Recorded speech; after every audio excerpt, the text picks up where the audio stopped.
toute façon, on les voit, hein. Les Iveco dans la rue, à chaque fois, ils sont chargés à bloc.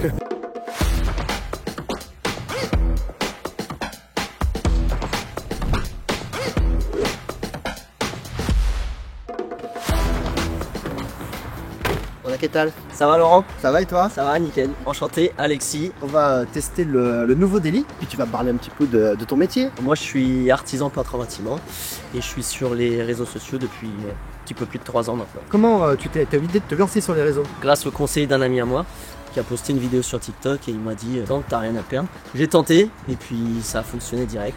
Du coup j'ai continué. Bon ben Alexis, ce que je te propose c'est de te faire tester donc le délit. Je te laisse prendre place au volant. Allez. Ah t'as vu, c'est pas mal hein? Ouais, franchement classe la cabine. Pas mal du tout l'intérieur. Bon je t'avoue, celui-là il est encore jamais allé au chantier, donc il est un petit peu propre. T'es du genre toi à être un peu maniaque sur la cabine de ton camion quoi? Bah quand il est neuf un petit peu, ouais. Et après forcément quand il est un petit peu usé, qu'il commence à avoir des taches de peinture partout, on y fait un petit peu moins attention. Ouais, là c'est vrai, comme ça là c'est... Magnifique hein, t'as vu nouvelle planche de bord, tableau de bord entièrement digital, boîte auto. Magnifique franchement, boîte auto ça, Royal au bar. Ça c'est obligatoire. Du coup, toi, c'est quoi les plus grands défis en fait auxquels tu as eu à faire face dans ton métier de peintre?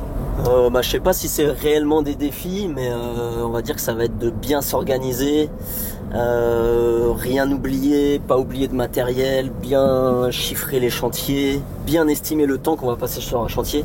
Ça c'est important, être assez ponctuel pour éviter d'avoir des retards de chantier. Moi j'aime bien arriver tous les jours à l'heure, ça c'est important aussi pour l'image de l'entreprise et pour les clients. Hyper important, t'as raison.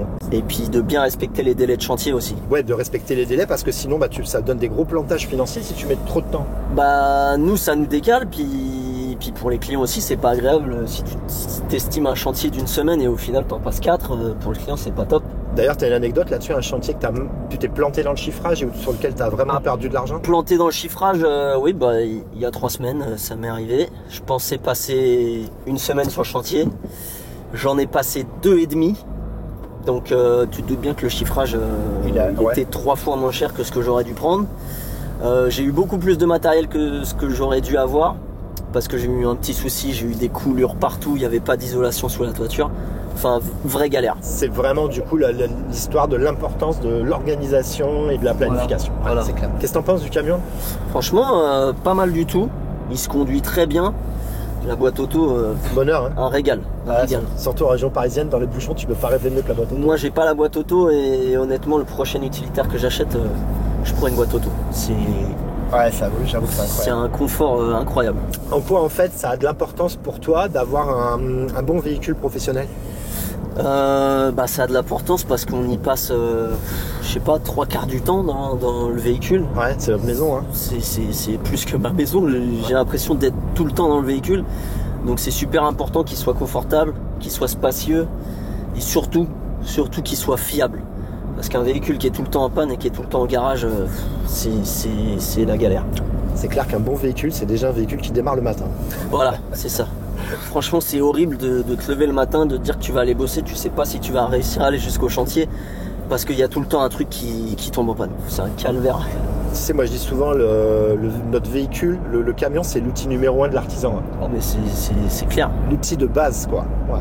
Il est aussi, moi je trouve hyper important pour l'image, quand on arrive chez les clients, tu vois, d'avoir un véhicule professionnel, on dégage vraiment une image professionnelle.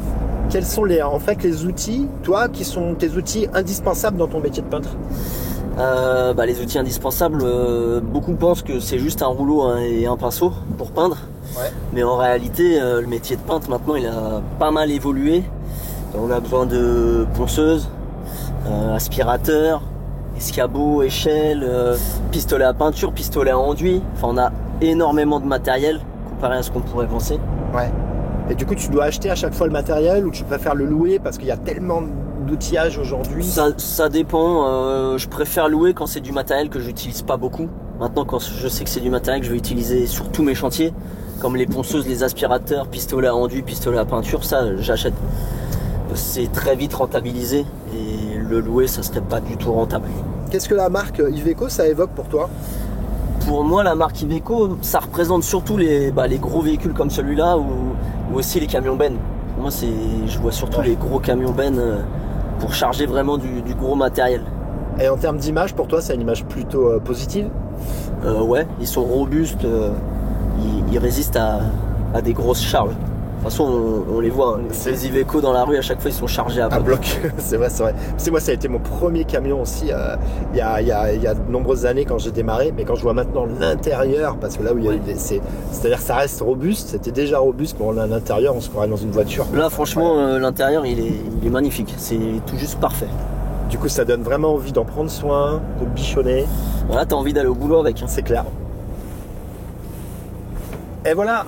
Alors, verdict? Franchement, pas mal du tout. Vraiment, rien à dire. Tu vois, même pour faire une interview, on avait l'impression dans un petit salon. On était bien comme tout. Franchement, on est super bien assis. La conduite parfait, la boîte auto, nickel. Bon, Alexis, ta conduite, nickel. Ouais. J'ai encore deux petites questions à poser. Comment est-ce que tu vois, toi, l'avenir du métier de peintre? Je pense qu'il va continuer d'évoluer. On a des nouveaux outils, des nouvelles machines qui nous permettent de gagner du temps, gagner en qualité. Je pense qu'on va de moins en moins peindre à la main, de plus en plus à la machine. On va surtout de moins en moins se fatiguer. Alors, quel conseil tu donnerais à un jeune qui veut se lancer comme artisan peintre aujourd'hui? D'être motivé, d'avoir envie de faire ce métier et de ne pas se laisser décourager par les collègues ou par les patrons dans les grosses sociétés. Donc du mindset et du courage. Exactement, c'est ça. Bravo, merci pour ces bonnes paroles. Et puis écoute, bonne continuation à toi. Merci beaucoup. À bientôt.